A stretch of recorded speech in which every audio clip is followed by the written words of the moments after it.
please.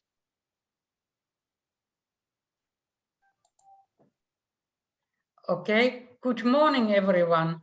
It's very nice to see so many of you here.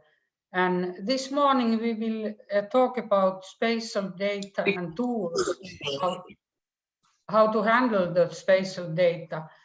And we have today 3 different presentations, and our colleague Ainis will give an overview about the spatial material. So please, Ainis, you can start now. Okay, thank you, Sirka. Good morning, everyone. I'm sharing now my presentation. Hopefully it will work good.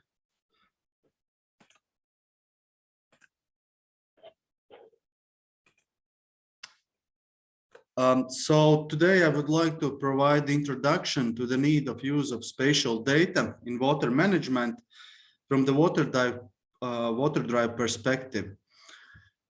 And just to start, that spatial data alone is not the key for success of improving water quality. And we need also other aspects include into data evaluation. And here just as a reminder, I wanted to emphasize that water management and water quality improvements is determined by a set of EU directives and also by the HELCOM Baltic Sea Action Plan.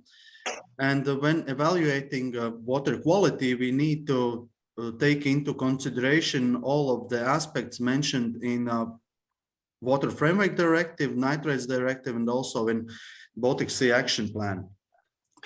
And all of these relevant legislation requirements determine that we need to do the monitoring activities as well for different purposes. And in this slide, I just wanted to emphasize that without water quality monitoring and also without hydrological measurements, we can't evaluate current status in present, and we can't overview long-term trends in past. And also without monitoring activities, we can't predict water quality changes in future. Obviously, these predictions are possible only in combination with modeling activities. But just to provide this data for modeling, we also need to have monitoring. So our water quality goals can be achieved only if we know what is the status of water and what are the main factors affecting water quality. And with this, I'm turning to the next slide, where you can see 2 approaches that can be used in selection of monitoring sites. And in time, we have also increased our potential and also knowledge in selection of these monitoring sites. And here we can also see that the geospatial data plays an essential role in both of these aspects. So we can select water sampling sites on main rivers and streams and evaluate geospatial data afterwards for the respective catchment areas. And this approach have been used for the Sveti River catchment area, which is a demonstration site within a WaterDrive project. And we started these monitoring activities in 2010, so long before WaterDrive project. And therefore, we were able to analyze these geospatial data after we have selected these sites. On the other hand, we are, as I mentioned before, increasing our knowledge. We are, increasing, yes, our potential. And in the project that started quite recently, live Good Water IP project, we are already using this targeted selection of monitoring sites based on preliminary monitoring activities and also based on geospatial data analysis. So we selected sites based on these data so that we could gain a more detailed perspective about different sources where, for example, nutrients can come from. And here you can see the water sampling sites in the Sveta River basin.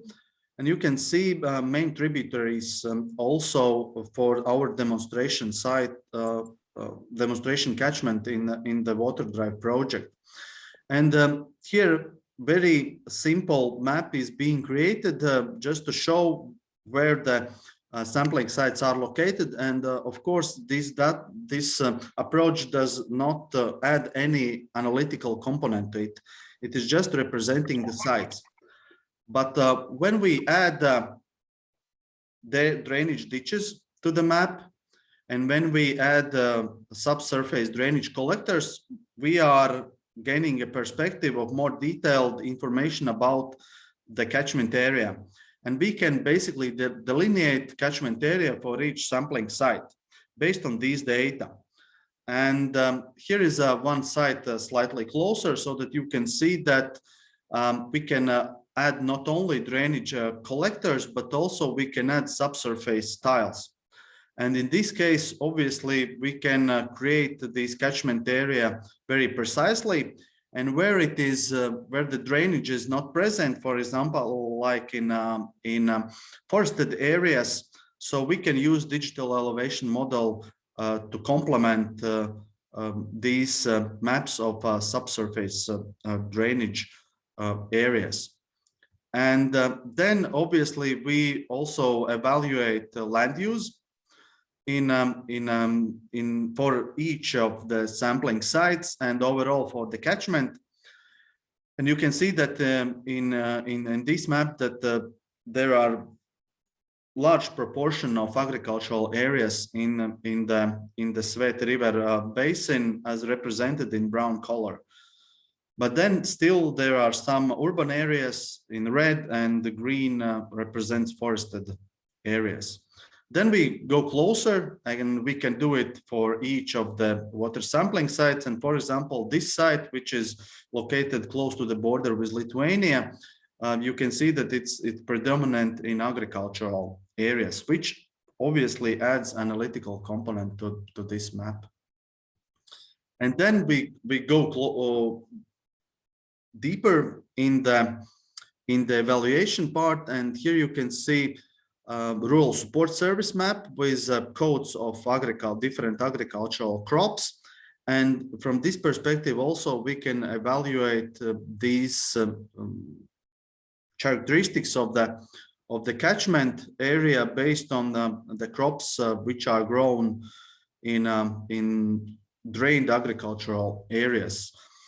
And from that perspective, we can see what are the potential for example, for nutrient losses if there are more permanent grasslands, if there are more intensively grown crops like for example, winter wheat or oilseed rape or other crops which are intensively grown.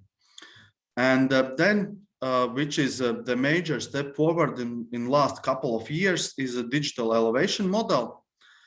And from this perspective, we were able to prepare within this project a digital elevation model for the Sveta River basin from the LiDAR results that have been compiled by Latvian Geospatial Information Agency. And as you may see, maybe in some parts there are blocks still seen. So overall, we needed to put together around 800 tiles to summarize this model. And obviously it took some time, but now we have a digital elevation model of 2 by 2 meters resolution, which is the best what we have used so far. And then if we go closer, we can see that in some parts we have a relatively flat area for floodings as a flood banks where water can spread out. And this is a closer look to one of our sampling sites where you can see that in high flow events, these areas are flooded. So this is an additional value of these data, so we can do more detailed analysis on flooding areas as well, besides what we evaluate from agricultural perspective as well. So then the same site, if we look only on the orthophoto map, we can't see these changes in elevation. But when we combine those, we can gain a perspective of which areas would be fine to flood and which areas should be protected from the flooding perspective as well. And then we use this digital elevation model to put together slope maps. And slope maps can be used later on along with flow accumulation maps to see the areas which are susceptible for surface runoff and also for erosion of soil particles and organic matters from agricultural fields. And else, we are using a map of livestock facilities.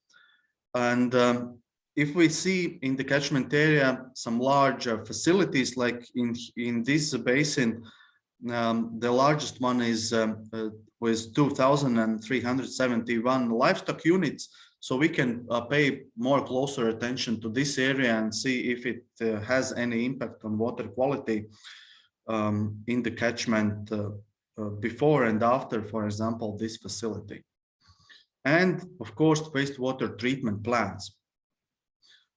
This is information to take into consideration when we evaluate water quality monitoring results and look for areas where nutrients can be lost. But additional in this project, in close collaboration with our partners from Swedish University of Agriculture, you can see that we can also, based on this geospatial data, we can prepare a map showing the best locations for constructed wetlands, but not only the locations, but also the suggested areas, surface areas for the constructed wetlands to the best performance. And this is how to say, very important result for our for Latvian case, because we haven't had such a maps available before. And if we take a look closer, so then you can see that in stream we can construct different sizes of constructed wetlands based on the catchment area, on the flow, and this way we can make a more targeted implementation of this measure. And then just to summarize, so here I try to summarize main steps in spatial data analysis, what we have to go through to make the best possible result. So the first is obviously to prepare, transform and process geospatial data, because sometimes you need to create, sometimes you need to adapt for the needs that are needed. And then when you have prepared these data, then you can explore, understand and find meaning in your data with dynamic and analytical maps. And in this case, you can also integrate both temporal and spatial aspects of your data, because you also can prepare dynamic maps. Make accurate predictions. It is also possible using statistical and machine learning methods, which are improving year by year. And then you can use spatial tools and algorithms to find the best location, allocate resources effectively, meet demand, and minimize costs. And this is what you could see in the example provided on the site-specific locations for constructed wetlands, but this is only one example. We obviously have more measures which can be used to prepare similar maps. And then the final step would be share these results. Either it is simple maps or it's analytical models or those are tools within your team, organization, or outside of your organization with different kinds of stakeholders involved in water management. And this sharing example we will see also in Sirka's presentation, where the story map will be used as an example of sharing geospatial data. So this would be, in short, all from me. So there might be some time left for a few urgent questions. Thank you.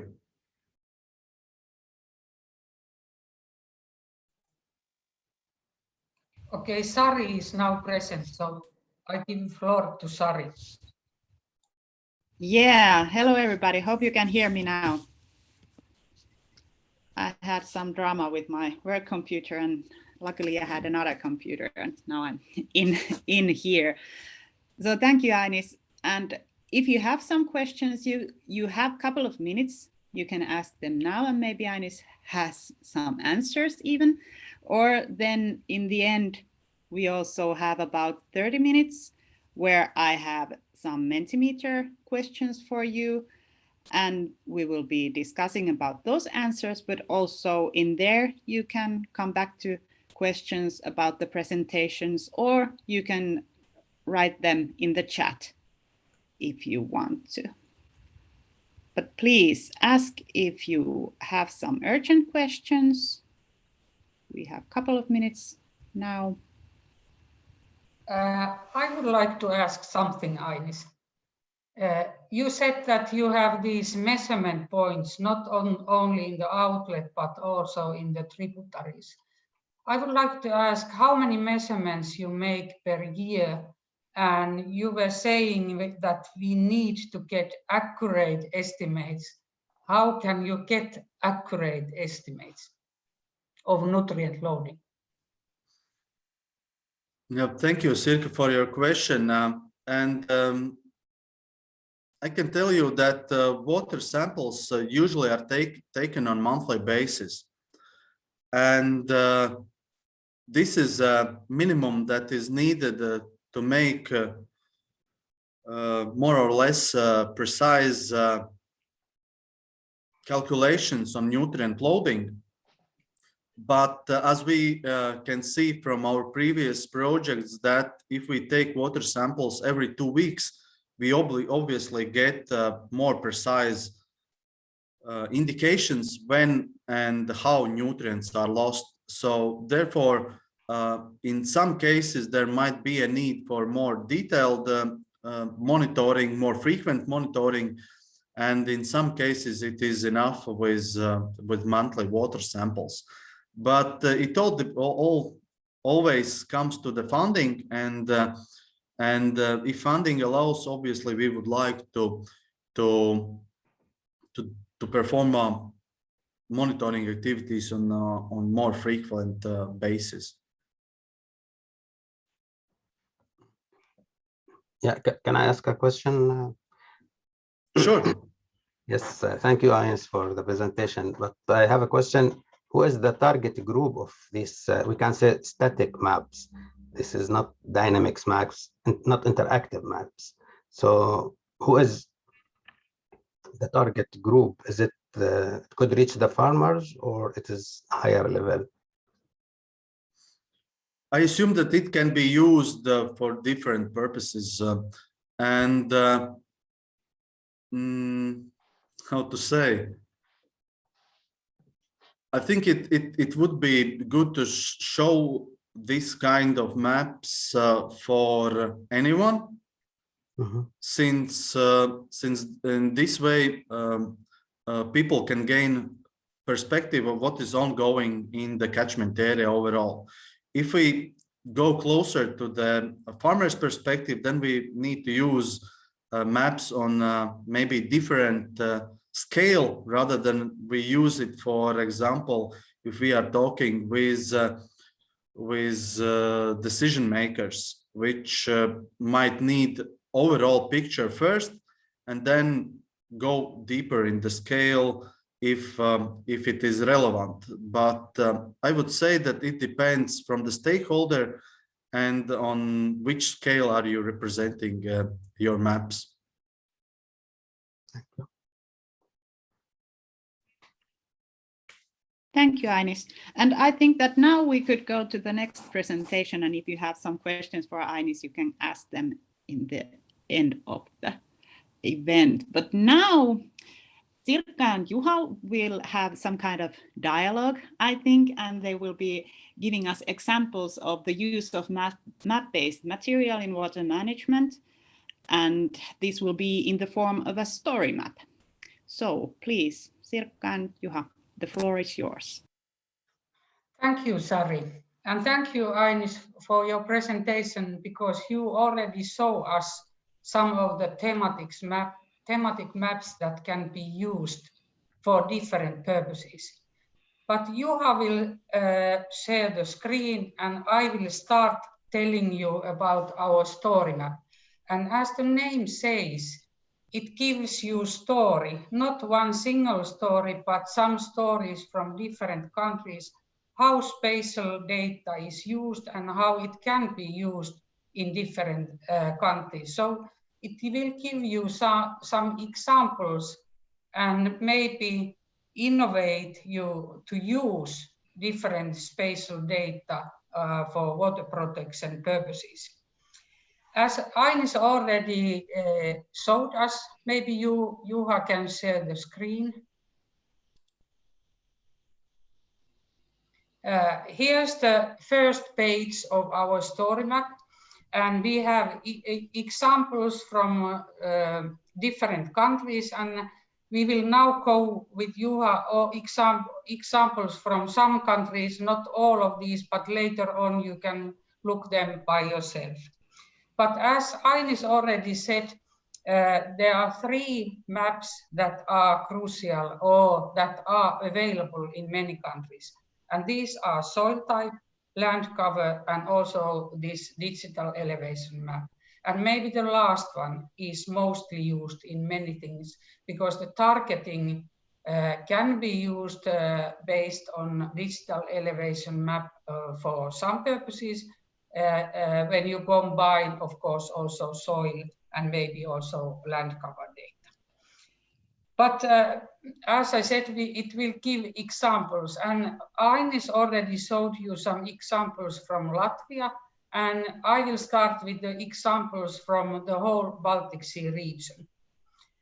And when we first look the available maps at the level or the scale of the Baltic Sea region, there are different institutes that can provide data for the whole region, not only individual countries, but let's say all of these Baltic Sea region. And Joint Research Center is one that is providing soil information. As you maybe already know, Europe-wide or Baltic Sea region-wide assessments are often based on not so accurate data. The resolution is not so good, and it differs from one country to another country.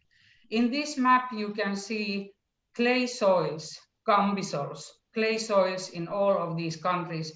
And as you can see, the resolution differs. You can already see it when you compare, for instance, the Swedish and the Finnish information.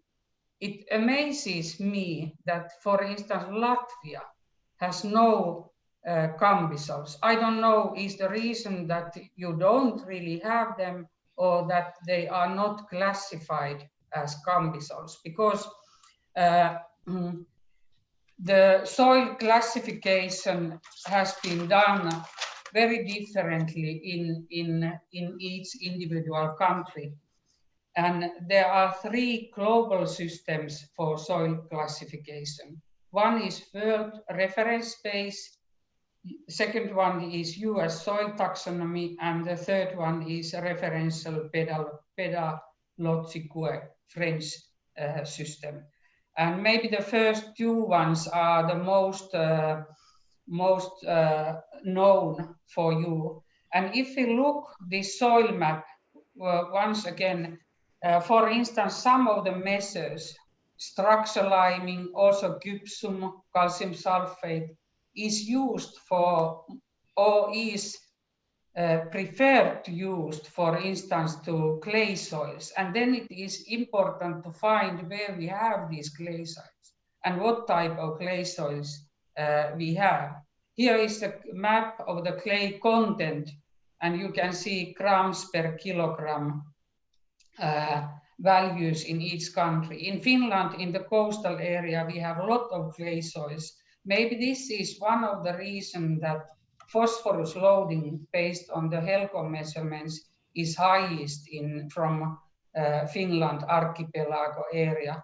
But I'm not sure if that's the main reason, but anyhow, we have some maps, but when you use these maps for the whole area, you have to remember that the resolution is not same for each country. And we need harmonization of the soil maps within the Baltic Sea region countries, because we have national classifications in many countries. For instance, I was just in a project that combined data from Finland and Russia, and we have totally different classification, and the harmonization has not yet done.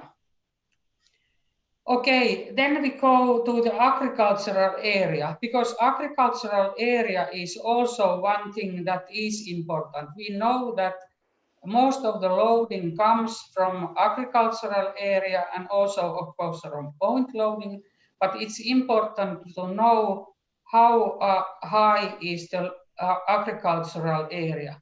And for this area, we have so-called FAO classification, and they have 3 groups. One is arable land, the other one is permanent crops, and then we have permanent meadows and pastures. And actually the Corin classification of the agricultural area is almost similar to that one, but we have also in Corin the 4th group that is heterogeneous agricultural areas. So sometimes these different classifications differ from each other, and only lately we have get time series of this Corin data that we can compare how much the agricultural area has decreased or increased. And what I have noticed looking the Finnish data, there is increase in some areas, a decrease in some areas, but not so big changes has happened, not at least in our country, because that is one thing that you need to consider when you make estimate what will happen to the nutrient loading, because this is an important part of it. But it seems to me that the change at the small scale, let's say 10 years, is not so big one. And then, of course, we have to mention that in many countries we have national databases where we have this information at the field plot level, and then we also know what crop is growing in that field, but not necessarily the soil map is not so accurate that you can say what soil is in this particular plot one. Okay, then we go to this HELCOM HELCOM data. HELCOM is also providing data that is available at the Baltic Sea region level. And this map shows diffuse phosphorus loading per area. And as I already mentioned, you can see that in Finland, in this archipelago area, we have high phosphorus loading, diffuse loading. Of course, there are also high values in Denmark, also something in Poland. But these are based on the measurements made at the outlet of the river basins, and also then you have to estimate the portion of the diffuse loading, so you have to minus the point loading from these values. Even if there are quite high Cambisol areas in Sweden it seems to be that the phosphorus loading is not so high. And in Latvia, you have areas where you have high, but this is so-called diffuse loading. So I'm a little bit wondering why you don't have these clay or Cambisol soils. These are my things. Okay, and the next one you have. I think that was that one. Yeah, and now Juha can continue with some other maps. Yes, I just jumped to this erosion part. Ainis was already talking about this, that erosion is one thing that you can assess using spatial data, using the data about the soil types and the slopes. And one of the methods that is used is the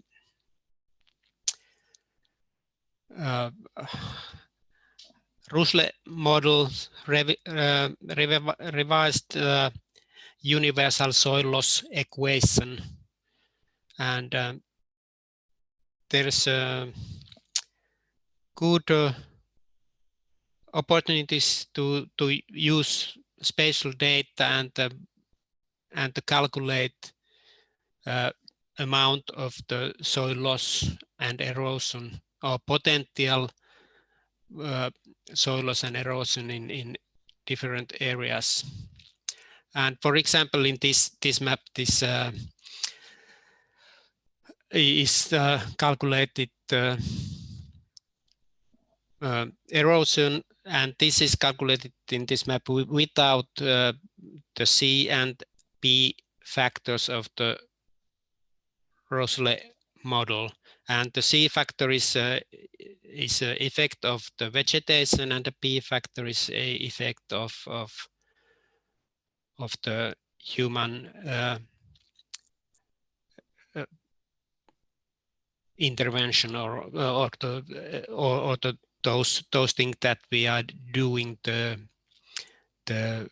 mitigate the erosion. And so this is the situation where we don't have any vegetation at all, bare ground in this model. And for example, in Finland, this Rusle model has been used, and it's open data for the whole Finland in this level, I suppose. If you want to do more accurate assessment, you have to add the effect of the vegetation. For example, in the field plots, you have to find out what are the C factors or what you are in the field plot in those agricultural plants that are growing on certain field plot, and also the human effects. But this basic model is readily calculated by Luke, Finnish Natural Resources Institute. And I think the other one I was going to tell about, it wasn't gypsum. Oh, it was the drainage, and also already Ainis was showing very good maps of the Latvian drainage data, and we have also some information or data of those areas here in this story map as a interactive map, so you can zoom in these areas and see how the different levels of drainage can be shown in the map, and you can just move on the map and zoom to make more targeted analysis. And I have to say that I think that in Latvian data is by far the best that I have seen everywhere. For example, in Finland, we do have information about the subsurface drainage, but that data is not in spatial data. It have been digitized as static maps that need to be georeferenced separately to the spatial GIS systems if you want to use those data. So I think it would be very, very useful to have also this level information as a spatial data available. So I suppose this was all that I wanted to show you here. I'm not sure if the link to the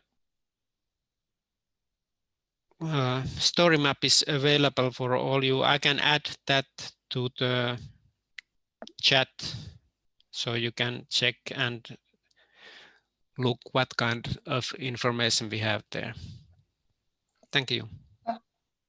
Maybe I conclude this partly. For instance, this drainage information that is available from Latvia and probably also some other countries that we are not aware of.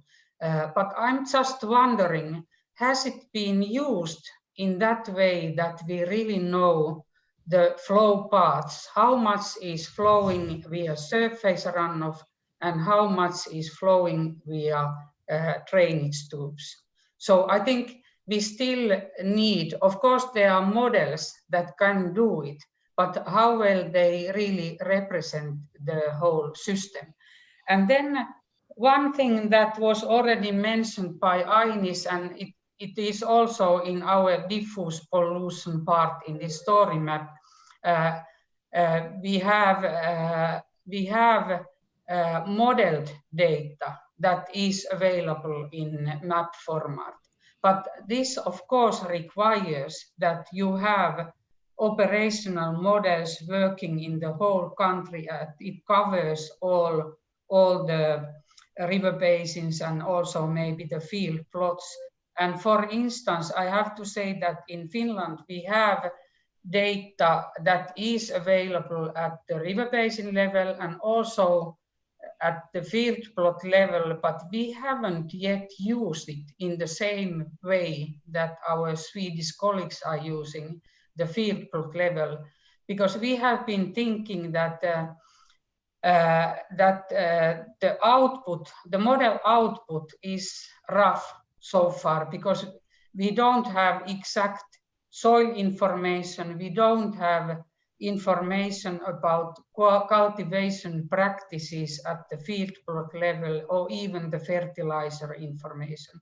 And this is the reason that we haven't yet put it into the spatial format. It would be possible, but sometimes I think that also stakeholders require that you have enough measured information to calibrate your models. But this is, I think, one thing that we need to discuss. And the other one is about the learning process, how to use GIS data. There are systems that are easily usable, but you are not then able to analyze different spatial data. And then I think, at least in Finland, we have just discussions with our ministry people that we need more teaching and learning how to use these GIS programs, how you really can analyze different data. And I think this is also one thing that has to be decided in the near future if we want to use more this type of data as spatial data is. But thank you. We are now ready to answer your questions. Yes, we have a couple of minutes here. So if you have some questions, please ask. There has been some chatting in the chat room, but now you can say it out loud also. And we will come back to these issues also in the last stages of this event with the Mentimeter questions. Is it possible to ask one question? Absolutely. Yes, my name is Vyacheslav Zelentsov from St. Petersburg. My question is about accessibility of this story map. Who is the user of this story map, and how can external systems or external users get the access to the system and to the data from the system? As you have already said, I think some of you have already now access to the story map if you have this web address that you can use. But the data itself is not available. Only visually you can see it. Or am I right, Juha? Yes, I think that most of the data that I've shown in this story map is open access data, and it's possible to. I've added on this story map almost every time the source of the map data, and at least there it is possible to download or try to find the data. There is some of the data that has been prepared by me, and I think that data is not available for download, but I suppose it can be, for example, because it's published in this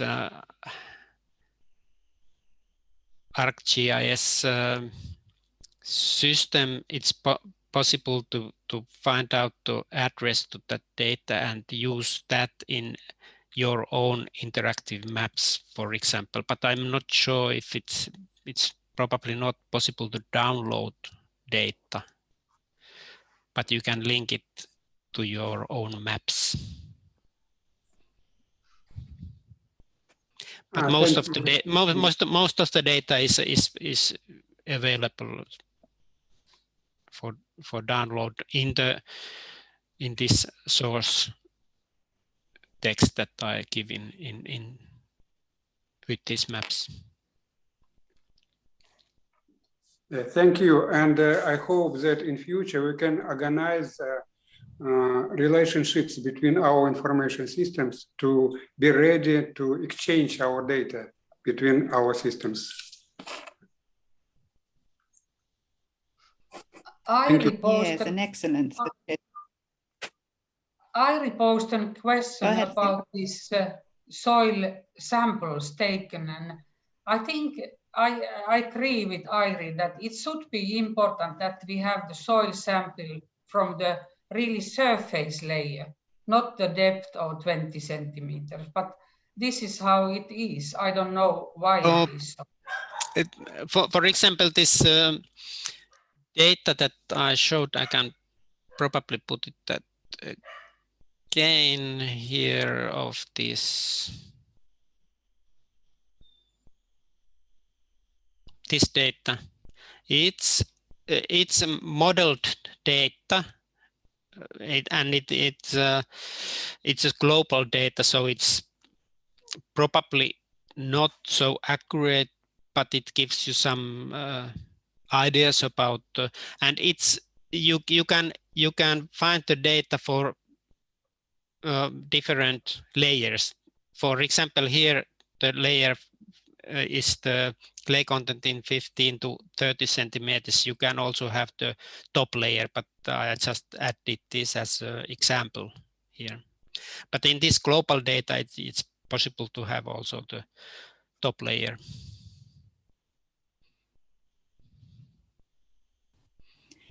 Thank you. And I think that now we have to move on to Malgorzatas presentation, but there are some questions in the chat. So if Juha and Sirkka can answer there also.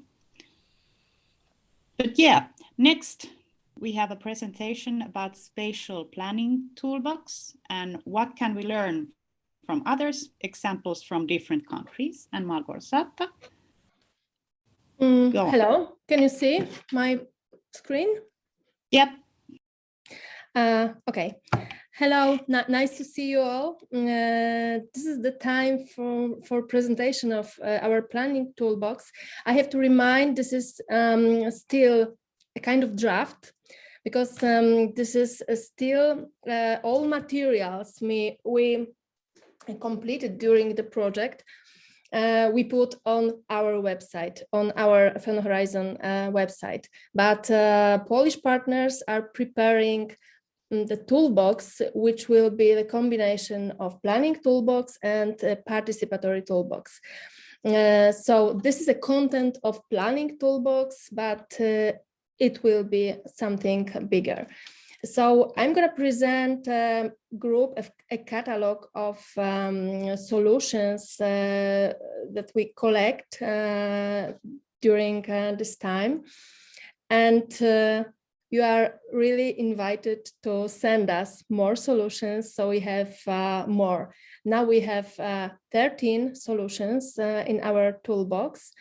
And this is the idea, just to set a catalog of maybe not stories, but presented solutions that can help you just to manage the water processes in agriculture areas.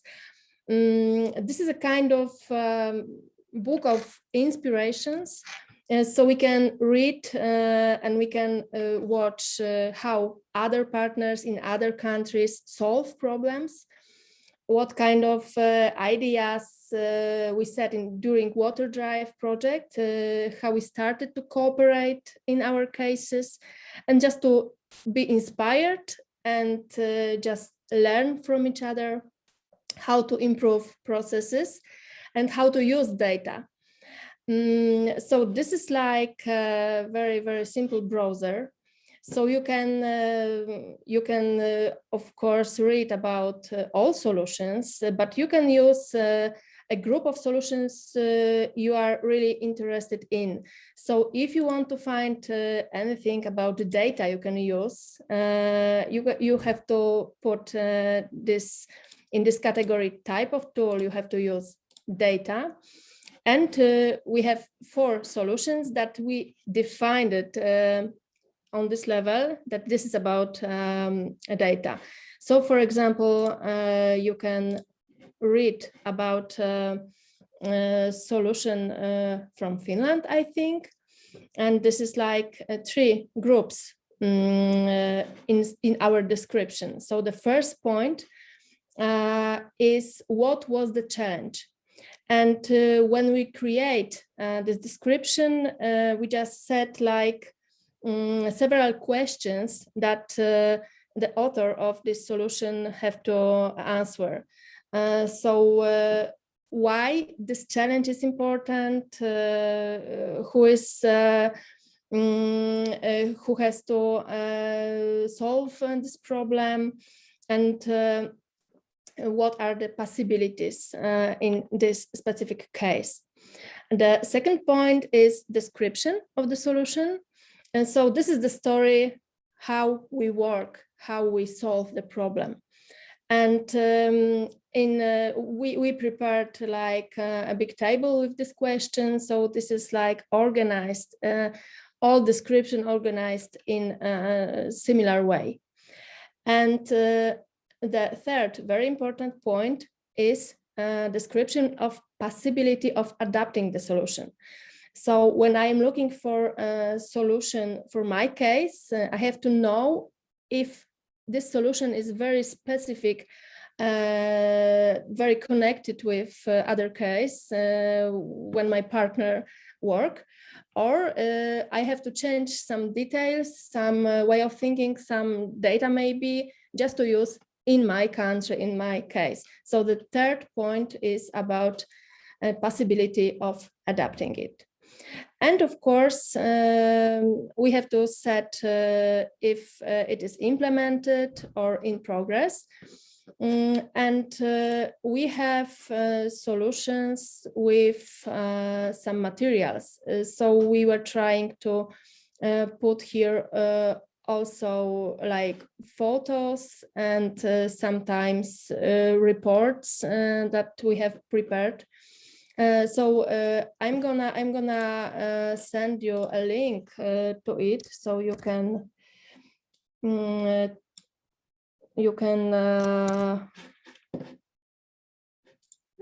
think if it is interesting for you. So I'm going to do it after my presentation.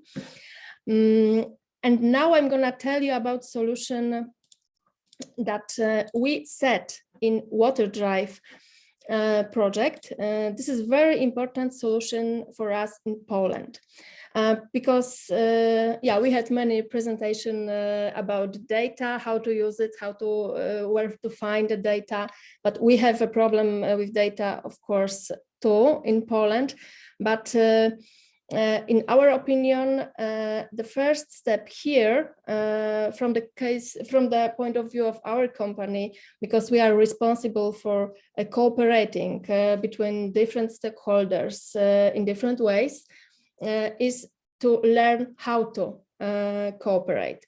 So last month, with cooperation with CDR, we organized 2 days workshops, and we organized it twice. So we have a big group of people from whole country, local advisors, and they gonna be like water advisors here in Poland. And the big challenge for them is just to start, just to organize the local water partnerships and start the process, just to set the plans, just to organize meetings, just to organize all stakeholders in a big group, cooperating together in long process, and just to keep them together and make this cooperation strong. So I'm going to show you the description and I'm going to tell you about the solution. And the solution was like organizing a workshop, and the main goal was just to teach the people and think together if it's really a good idea, just to cooperate in living lab model.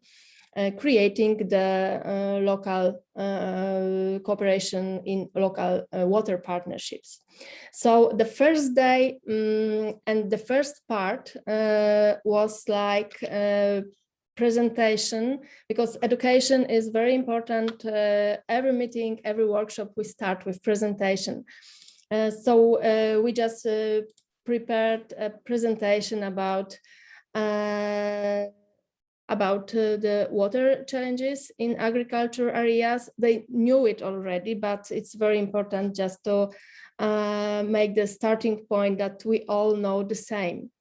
Of course, everyone has to introduce himself, what is his role in this process. This is very important, that we know who we cooperate with on the workshop. Then we present our experience, our Fan Horizon experience, how we solve the problems, how we set a big project, using different participatory tools. Of course, the project connected with spatial planning, with conception, with different things connected with a big group of stakeholders working on one project and one main goal. So this is like a first step, starting point, inspiration.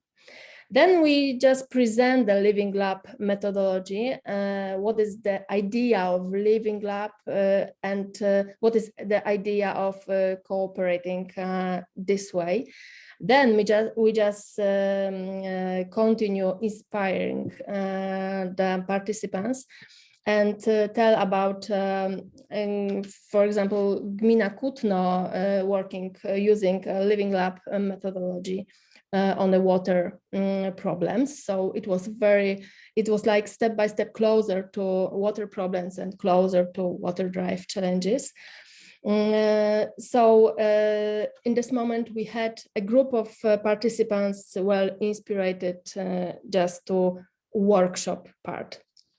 And in this workshop part, they were asked just to set a big list of stakeholders. Of course, we didn't make a big list, but the list of stakeholders who can be interested in cooperation was so long. They were so surprised that there is many institutions, many groups of people that may be interested with cooperation, because in the first moment, the big problem was, okay, we don't know how to set the local partners, who is gonna work with us. I think we think we are alone. So in this workshop, we show them a big list of institutions and organization who have the same goals as local partnerships has. Then we have we prepared a list of benefits for these partners, for this institution, how to talk, how to present the local partners to them, how to show the benefits. So our participants know better now how to talk, how to present the idea of Living Lab. They were asked for presenting a kind of poster, kind of invitation, just to think that the cooperation is kind of, we have to make a kind of product for this process, just to make it attractive and just to make a trust. So people want to join us in this Living Labs. So it was really, they were surprised, but they were really happy. So they can prepare a poster and make a message just to visualize this message for the partners. And it was the main challenge for the first day, just to realize how complicated process it is and how many is a group with us, that we have the same goals and we really can go together. And we are not alone in these problems. So this is the first day. And on the second day, using the Walt Disney method, like a very simple version of it, we were wondering if really Living Lab is a very good idea for us. But maybe it's too complicated. Maybe it takes too long time. And the list of pluses was very long. So they realized, yeah, this is a good way just to set something like Living Lab in our case. just to set a kind of intent letter, just to make it a kind of formal, this cooperation. They were a little bit afraid that maybe it takes a long time, maybe people don't want to be engaged in such a long process. But then we presented two scenarios we prepared during WaterDrive project. The first one was just how to combine our goals, our water goals, with like two statutory tools. This is like new tools in Poland. The first one is local strategy. Of course, we had local strategy before, but the way we prepare it now, it's a little different. And the second one is like supra-local strategy. So the first strategy, the local strategy now, this is a kind of document that has a big impact to planning documents on the local level. So we explain the farmers that the municipality needs you just to make better strategy, and you need municipality. And it was a big problem how to cooperate. Now they know that they have to like make a composition of needs, local water partners and municipality. So we present this possible and ask them if it's good idea. And of course it was good idea. And we have like kind of a short SWOT and very long list of pluses. And the second document, the strategy for different municipalities working together on one problem, it gives a possibility just to prepare strategy plans in a catchment level, because this is a big challenge here in Poland. So we show them two ways how to cooperate and how to make it efficient. Yeah, so this is like the hot news in our WaterDrive in Poland, and I think it was not the end. They feel and they feel they can use it, and they ask us just to help set the living labs. We are very happy because the cooperation will be effective for sure. And during these living labs, we can use materials and methods. We can find this in our toolbox. So yeah, and that's all from me. If you have any question about specific solution, I'm gonna send you a link, of course, when I stop sharing. And again, you are very invited to send some solution to our toolbox. I'm gonna give you a contact to me, and we can be in contact, and you are warmly invited. Thank you. Thank you, Margarsata.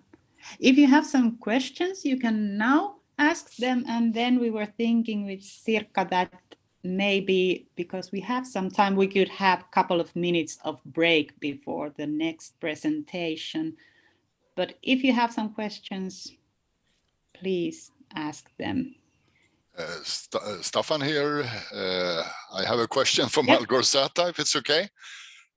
So thank you very much for your nice presentation. There's so many things happening in the rural areas now concerning water, agriculture, rural development and everything. But how do you think the situation will look like, let's say in 10 years? How do you think water management, I realize it's a difficult question, Margarsata, but how do you think water management on the local level will actually take place in 2030? That's about 10 years. I think here in Poland, it's getting better and better, and the local governments, they want to learn how to deal better with things. And we have new strategy approach in different things. The Green Deal, the circular economy, the water, the green and blue infrastructure. These are very hot topics here, and we have tools. Maybe they are not perfect, but I think we have tools how to implement it. And this local strategy I told about, this is really, really strong document, because before the local strategy in Poland, it was like a group of goals, but now we have to set where we want to put these goals, when we want to implement. So we have to prepare a kind of map, and this is very good opportunity just to make some disposition on this map, and just make some agriculture, just save some places or make some directions how to organize the space. So yeah, and people understand that they have to be engaged in the processes more and more. And we have more programs, and they are national, and we have more and more organizations, they want to be in the processes. So I am optimist. Okay, thank you very much. Thank you. Thank you. And I suggest that now we have a couple of minutes of break. Please get up and move a little, so the blood circulation is good and you are fit to listen and discuss the last hour also. But let's continue in 3 minutes at 11:40. But yeah, get up and move a little. And Omran, the floor is yours.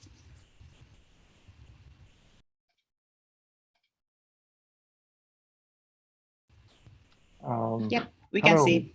Okay, you can see the screen now. To move away all the people from the screen. Okay, so hi, I am Mats Soderström. I work with the Swedish University of Agricultural Sciences, and together with my colleagues Omran Alshihabi and Faruk Georgic, we have a presentation on decision support systems for the local level planning. And in this work, we have tried to look at the possibilities to present advanced modeling data on nutrient loss to end users, and sort of make it accessible and usable in a decision support process or system, where the goal is to present the quantification of effects of measures down to the field or even within field scale. So, so this is going down to the within field scale. That's quite far away from the original data, which is often based on more regional data in the modeling process.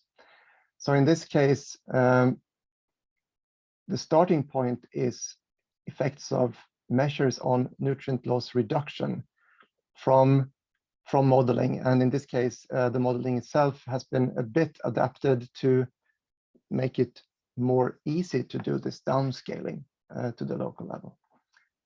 And then we have used this downscaling process using very detailed geographical data. We have heard a lot of different types of data in earlier presentations today.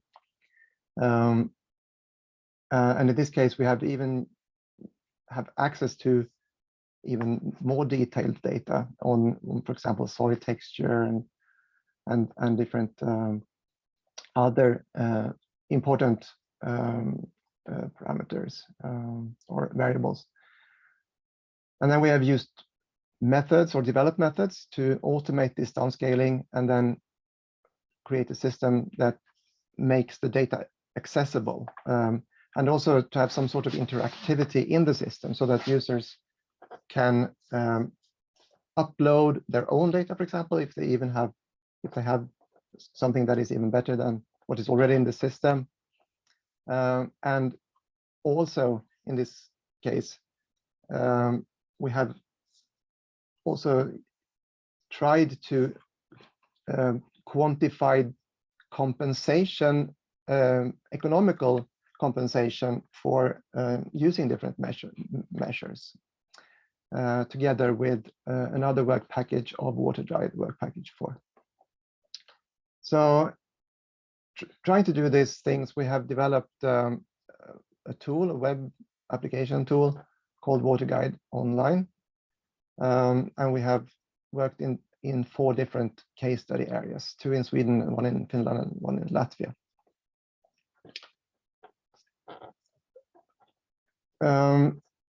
We have been working with a few different types of measures, a selection, and the different measures that we have been working with has been governed to some extent, or at least from another work package 4, where they have had a project on looking at possibilities to make to optimize the location of various measures depending on the effects, and thereby maybe in a future situation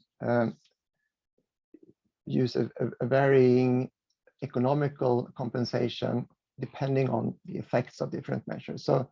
So from this work that they have been doing, a few different measures or groups of measures have been included in this work. And the modeling itself has been done by different people. It's not us at work package 3.2, but other specialists in this field. So in this case, for the catch crops, effect of catch crops, structural liming, buffer zones, this has been done modeling on a regional level by other researchers at SLU. And then we have also had modeling done on the local level already. So this type of modeling is already done on the local level. That's wetland locations, effects of wetlands, erosion risk, and flow accumulation. So in this case, the data itself is good enough to use directly, whereas in this case, the data is on another geographic level and requires some sort of downscaling to the field scale or even within field scale. And in this process, we have used, as I said, very detailed data on soil texture, organic soils, occurrence of that, and topography, and also fields and what crops are grown, and stuff like this, land use. And then we have developed functions for downscaling, which is automated. And so this data can be distributed according to this local data and then used in the system. And then also some tests on economical compensation have been also included in this system. So when the user uses the system, requests are sort of sent back to the output from the modeling, and the downscaling is taking place on the go, you can say. And this is the link to this system if you want to try it. So this is how it looks, and we have been working on 4 different case study areas, 2 in Sweden and 1 in Finland and 1 in Latvia. And this is the area, as we have heard from Ainis earlier today, with all the data he showed, and this is the area that partly, at least, that Sirka and Ivan was talking about. In this case, we have had, if you go back here, this type of modeling here has only been available in the Swedish areas. So it's a bit of a difference between the different case study areas, what kind of functionality we have been able to put into this system. So there's a difference. So in the Swedish areas, there's well, all the functions are there, but in the other two areas, it's only a small fraction of the functionality. So how to use this system then? Yeah, what you do is, firstly, you should go to this About link and look at the documentation. Of course, you can just go ahead and click and try and whatever, but it's recommended that you read this text, because there are, of course, I mean, this is a prototype and there are limitations of all sorts. So it shall be seen as an example and maybe some sort of inspiration for further development. So this is a first attempt. But in the manual, and this training works as a training material as well. So you can go through it, and you can see and get information on the different the different functions available in the system. As I said, there are different levels of functionality in the different areas. So there are in the manual, there are indications of what is available in the different case study areas. But to start using it, you know how you learn how to find a field and to split a field into different parts maybe, and you can also learn how to upload your own data. If you go into the system, there are 5 different results tabs, which are related to the different mitigation measures. So we have a tab of soil texture, erosion risk. We have one tab with wetlands, wetland locations. We have structural liming, we have buffer zones, we have catch crops. Sometimes there are also tabular data available. So in this case, with the wetlands, for example, it's possible to click on a location, a suggested location from the modeling, and in that tabular information, you find the wetland area, for example, the optimum size, depending on the modeling results, and also the effect on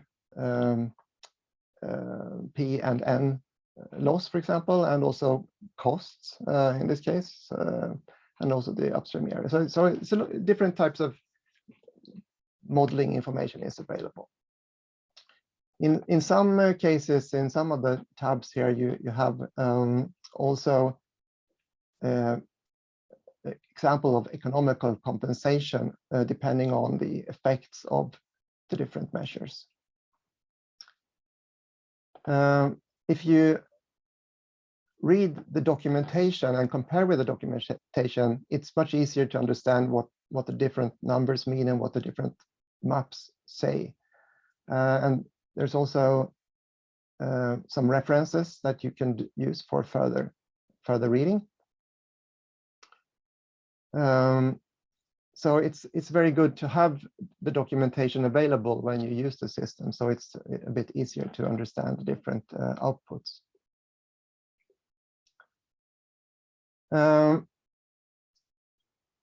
So in this work, we have been going partly from regional modeling data, downscaling to local data. And when we have done this, and also from feedback from users and tests that have been done, we have seen that there are some since we work only on the field level in this system, there's a wish also to be able to see the data in a more overview fashion. So because of that, we have also tried to going from the local back to the regional level. And to do this, we have actually run the downscaling for all the different fields in the 2 areas. So it's a number of thousands of fields, and we have chosen fields larger than 2 hectares and only those used for cropland. Crop production. So in doing this, we have generated some sort of overview of all the data that is available in the system, and we have presented that in a dashboard. So it is, from a user's point of view, it can be of interest, especially if you're the advisor or something, trying to understand what's available and how it looks. You can actually use this dashboard and then in combination with the local tool. And in the dashboard as it is, we have only presented data from the southern Swedish area, the Roxen area. And we have chosen to use the effects of cover crops, catch crops on reduced N loss, and also the effects of structural liming on reduced phosphorus loss in this area. So the data that is in the system is actually all the data from all the fields run on the data that is available in the system. So, but if you want to have more detail and maybe put in your own data on certain fields, then you need to go and use this system. But here in this, you can get an overview. And I think, Obran, you can take over and maybe show just quickly how this Yes. part of this system works. Yeah. I will share my screen.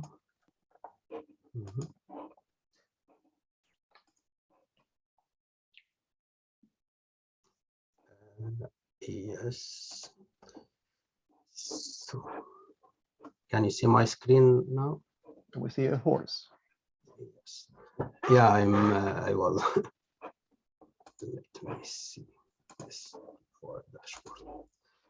So as Mats said, that we try to develop a different scale of visualizing data that we have for the effect or the impact of applying measures in the field. So beside the WaterGuide, the main tool that we developed, we found from the feedback that we need a different scale for different users to show them the data at different level. So we developed this dashboard and to visualize for this pilot area in Sweden to the effect of two measures, which is the catch crop effect and the structural liming.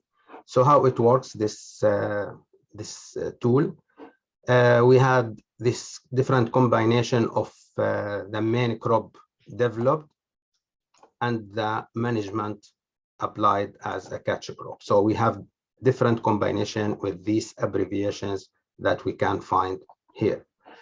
And we visualized two things. This is the impact of the catch crop on the nitrogen reduction in kilogram per hectare per year as an average of the scale that you choose.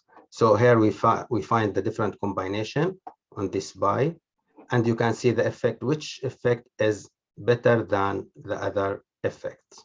So this pie combine all the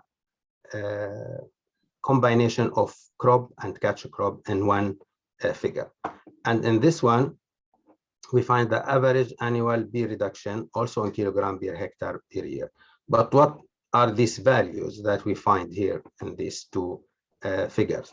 So the functionality of this tool is easy. We have two possibilities. The one is the average of the whole fields in the window pan here for all the fields, or if you select some fields. So if you zoom in, for example, you can see that these points are the different fields in the area.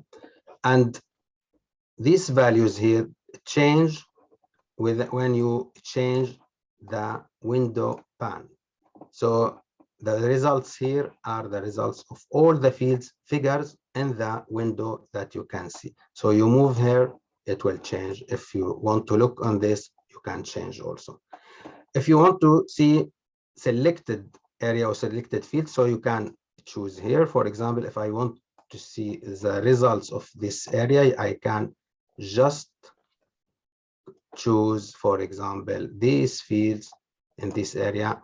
They are now in red. So the values here is the average of N reduction if we apply the catch crop measure in these fields. And this is that if we apply the structure liming in these fields. So if you want also to go to the field scale, so you zoom in and you can see the boundary of these fields, then you deselect here and you can select a field, for example. So this field, if you apply this catch crop, you will find this reduction or this impact. And if you apply structure liming in these fields in the appropriate area, because it could be part of the field that you apply, the average annual B reduction will be like this. So it's a different scale of water guide that we developed in this project. Yes, I don't know, Mats, if I forgot something. I think it's fine like that. Yeah. Okay, so I'll stop sharing my screen. I will put the link to the tool in the chat, so you can test it even if it is an area in Sweden, how the functionality is. Yeah, so you can see this, what we have done here as like a prototype. It's not complete in any way. It's just a first attempt trying to combine this more regional data with local data and see how far you can come with what is available.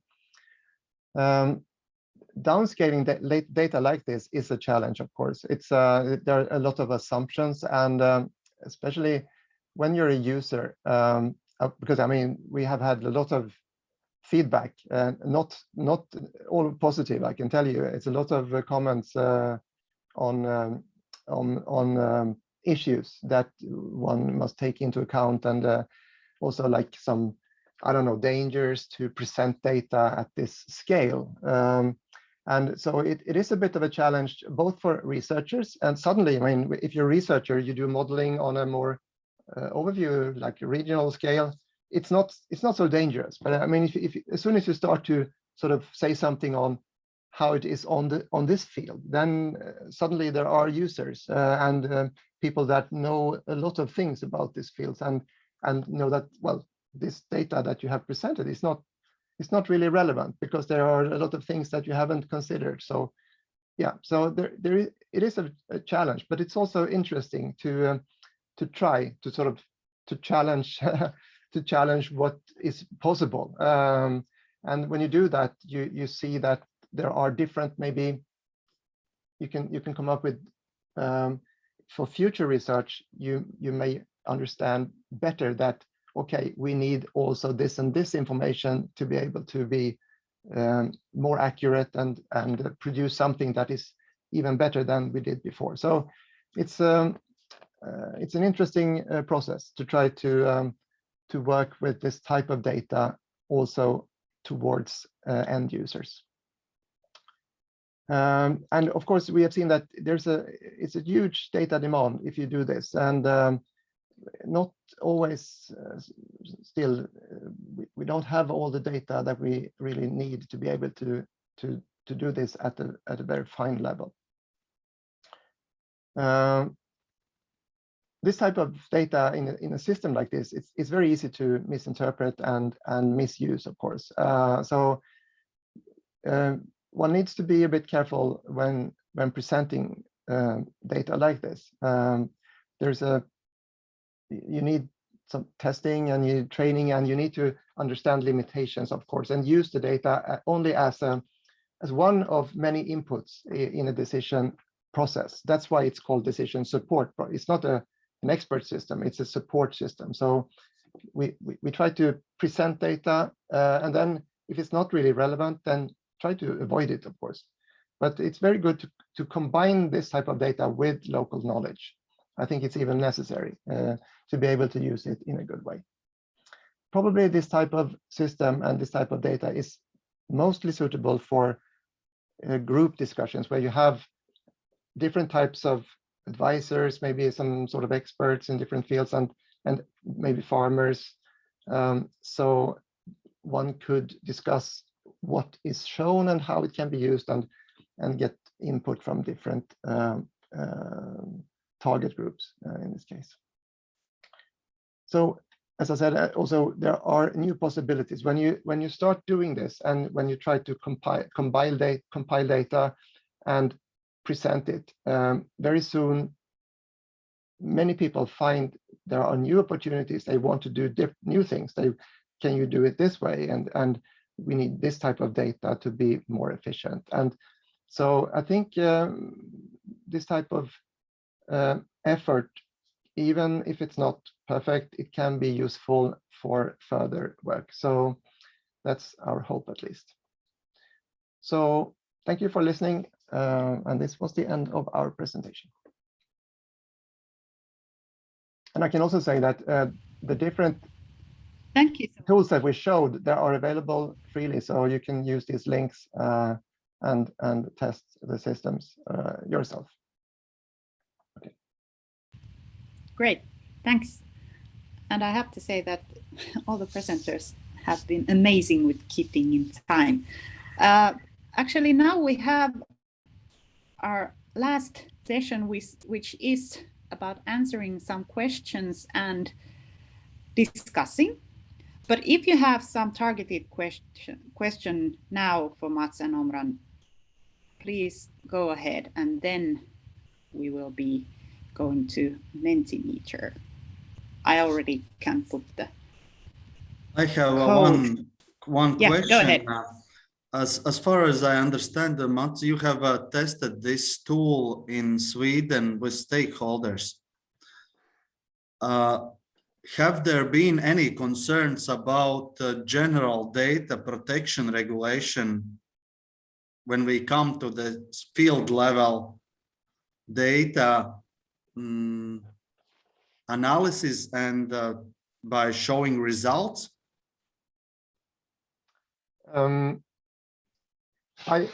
There have been tests and meetings with end users done by the Swedish Board of Agriculture. Have done some work, and also there's an advisory service also that have been working with farmers on this. And also we have had a meeting or discussion with another advisory organization. And there has been a lot of concern, a lot of discussion, and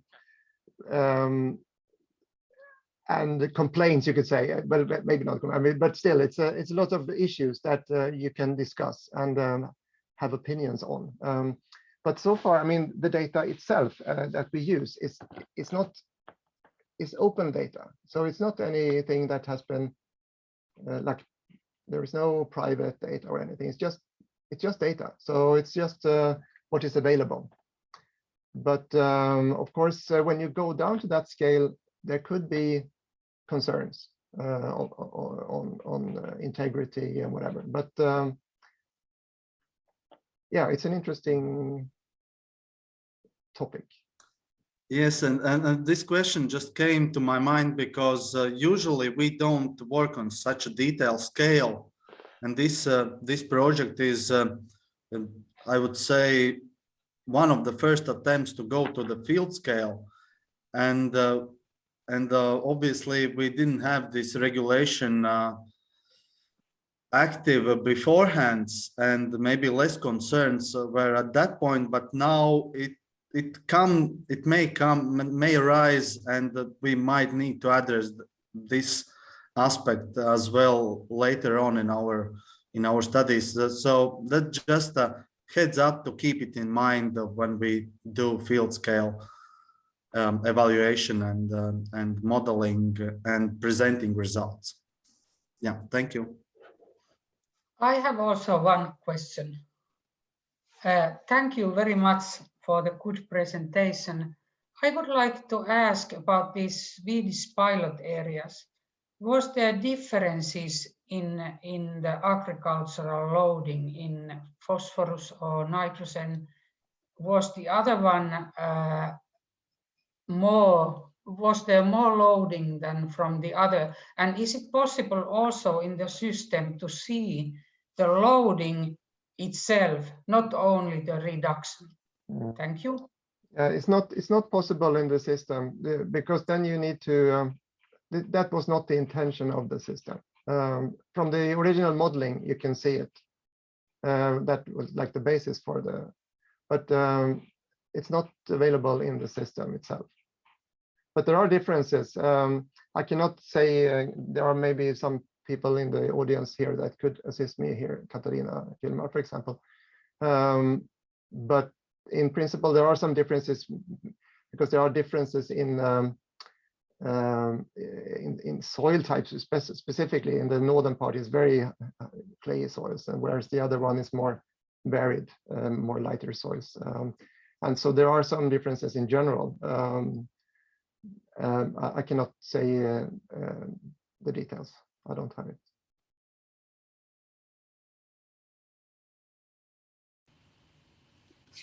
Thank you. And now we have 20 minutes, so we could go to all of us to www.menti.com. And there are kind of 3 questions, but when I'm saying there's only 3, I'm kind of lying also, because in the first 2 questions we have multiple claims, but they shouldn't be too hard, or I don't know, we will see what will be your answers. But if you can go to there, and because my digital drama continues, I would like to ask Juha to share his screen so you can start seeing what all of you are answering. And we will go these 1 question at a time, and if you have something that you would like to add, then we can have short discussions about these.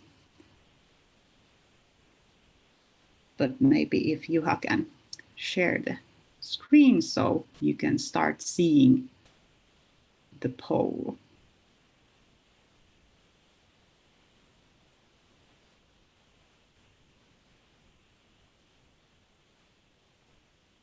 Great, thank you.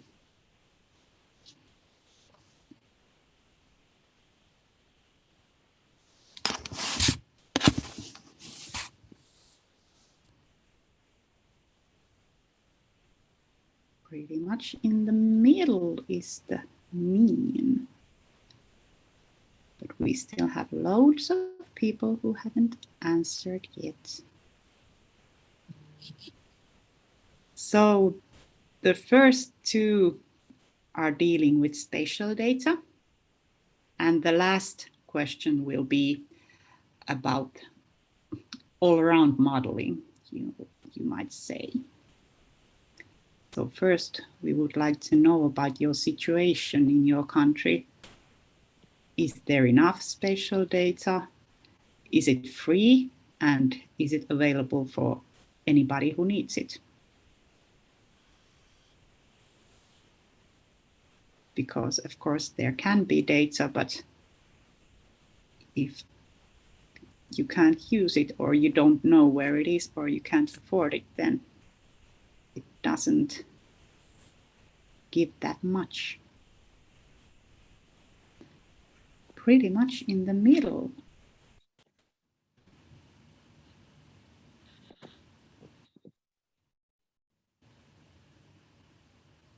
If you have some comments already about these things, please go ahead. We don't have to wait that absolutely everybody has answered. I would like to ask from Mats or Omran, when the stakeholders were using this WaterDrive system, how much they put their own data there?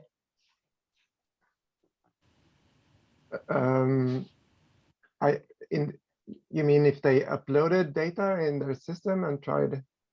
Yeah, I don't think I managed to do that, actually. I don't know. I haven't heard anyone who has been able to do it. Okay.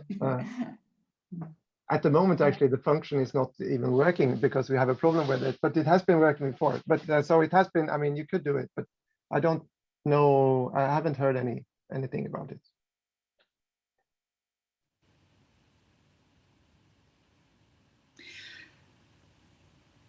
Well, the amount of answers has been 19 for a while, so I think that we are not going to have any more answers to this.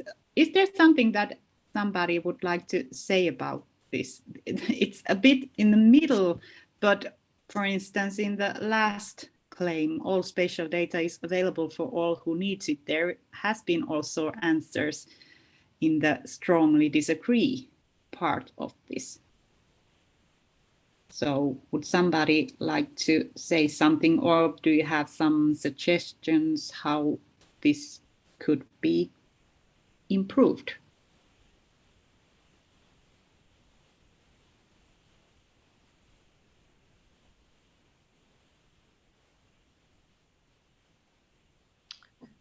I can say something, Matilda Wahlman from Great. Sweden, from the Swedish Authority of Regional Water Management. I think here, from the Swedish perspective, we actually now have entered into a bigger problem with the GDPR.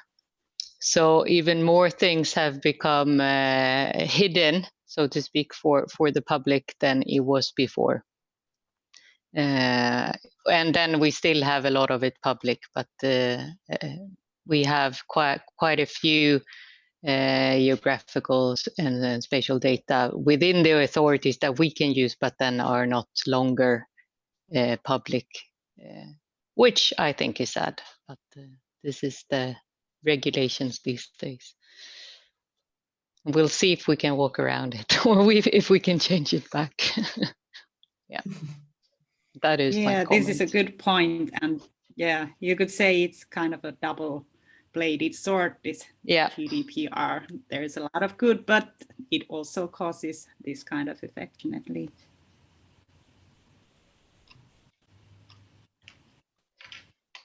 What about the situation in Russia?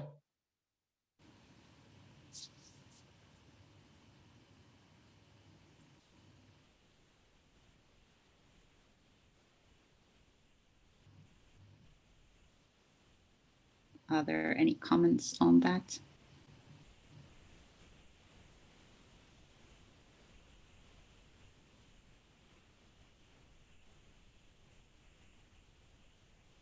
You can, of course, also write to chat if you want to.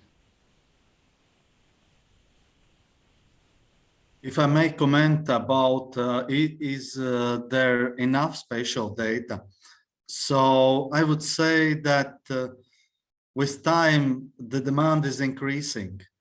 And through projects like this one, we understand that there is a need for more detailed information. And as I can see from Matt's presentation and what Omran showed as well, so there are much more detailed data available in Sweden on soil properties and other aspects rather than we have in Latvia, and that makes us think that even we would like to do similar modeling in Latvia, we would need to create new data layers so that we would manage to perform such an analysis. So that also, I think it's a good aspect coming out of this project.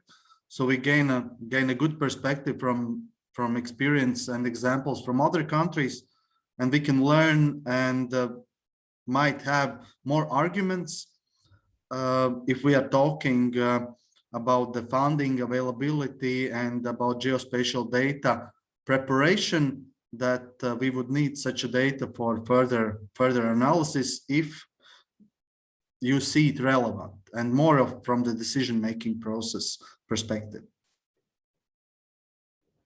Thanks. Yeah, this is a good learning opportunity, and learning about others' mistakes. That's always a wise thing to do. But let's go to the next question. I hope that it changed to you also. So still about this GIS or spatial data. So what do you think about these claims? Are ready-made map services sufficient for your work? And the next one is that should there be more in-depth GIS experts in your work community? And also kind of the other way around, should more people have the basic skills related to spatial data, spatial planning than you think that now they have? And the last big one, do you think that spatial data should be used much more in water management planning in your country?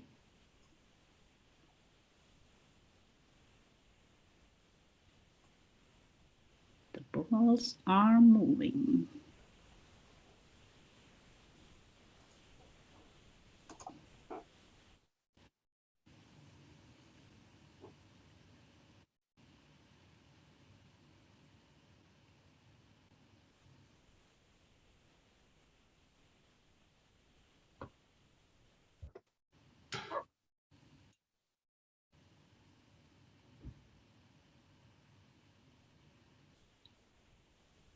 Interesting.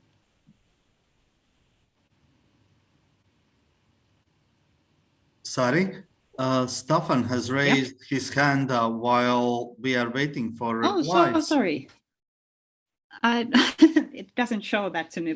Please. Go Okay, ahead. sorry, it's maybe not related to this question, but I know from the work with the farmers in our WaterDrive case areas that they are very concerned about the impacts of climate change. So climate change will influence their capabilities and the options for managing water on their farm and on their lands. So I wonder how we should think now.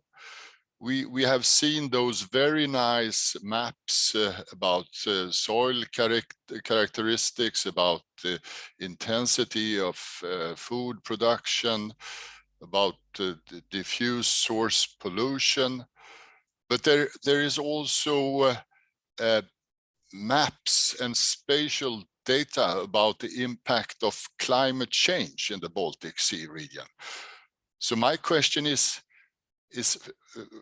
for you that works with those issues, how should we think when we expand our management of spatial data and include climate change impact? How should we think about that? Thank you. So, a tiny question. Do some of you have some comments? Maybe I can start something. Already in this Baltic Compass project, we were estimating the effect of climate change, and it has been continued in many other projects. So basically, we know by modeling what will happen to nutrient loading in the future if climate is changing. And it is evident that we need much more measures that has been, for instance, estimated in the river basin management plans. And I think now it is obvious that we need to target the measures, because otherwise, if they are not targeted, they are not cost efficient at all. And I think that we really need to think about, and this is why the tools like Mats and Omran are presented now are needed in the future. And of course, we need more accurate data to trust these results, but we have to be prepared to do more that is planned now in river basin management plans. Yes, can I continue to comment on what Sirka said? Yes, yeah, you said, Sirka, is very important that we need to trust the results that we have now for the current status. So if we want to talk about the climate change, this is also another variable that intervene. So if we don't trust what we have to describe the current status, we will not trust what is the impact of climate change on that. So developing such tools and discussing these tools and build the trusts with the users, it is the start point to take climate change as impact on these nutrients leaching or other aspects in agriculture.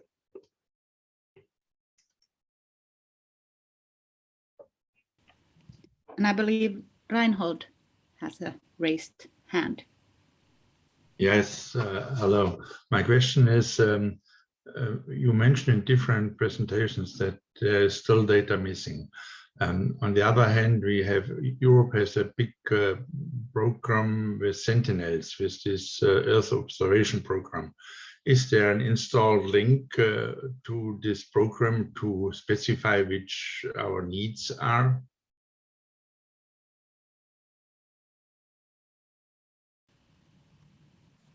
Anybody? You mean the specific data? For instance, in our case in Finland, we really need data about the soil phosphorus content. We don't have it yet we have some data, but not that covers the whole country and is updated regularly. And then I think in Finland, our soil data is too rough.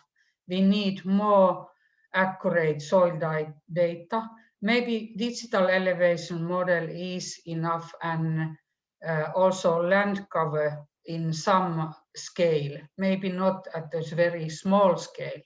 And then what we also need is data about the cultivation practices for modeling purposes, because in Finland we basically know with some statistical data what methods farmers, for instance, are using, how much they have stubble, how they cultivate, what amount of fertilizers they put there exactly for each plot. We know some overall prices, how much fertilizers have been bought, but not really to what amount is put to a particular field. And then, of course, about the manure spreading.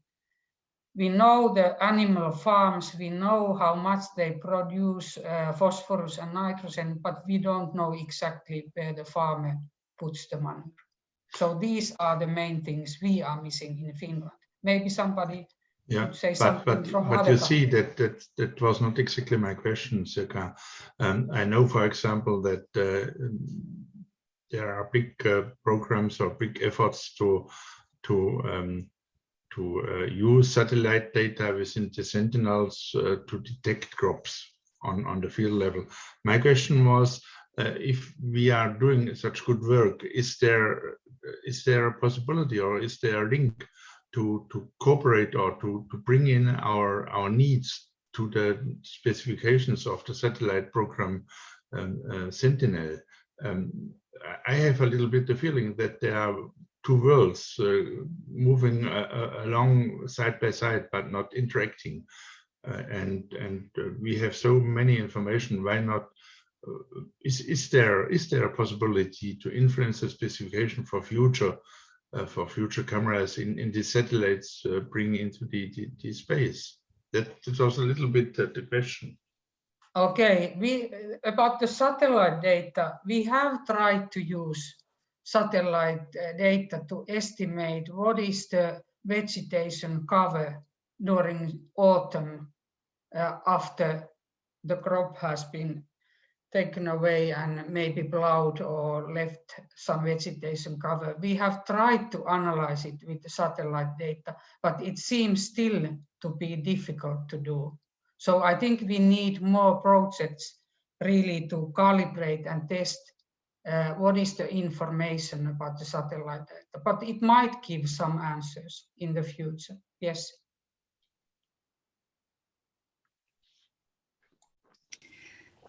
And I can add a comment maybe. Yeah, go ahead.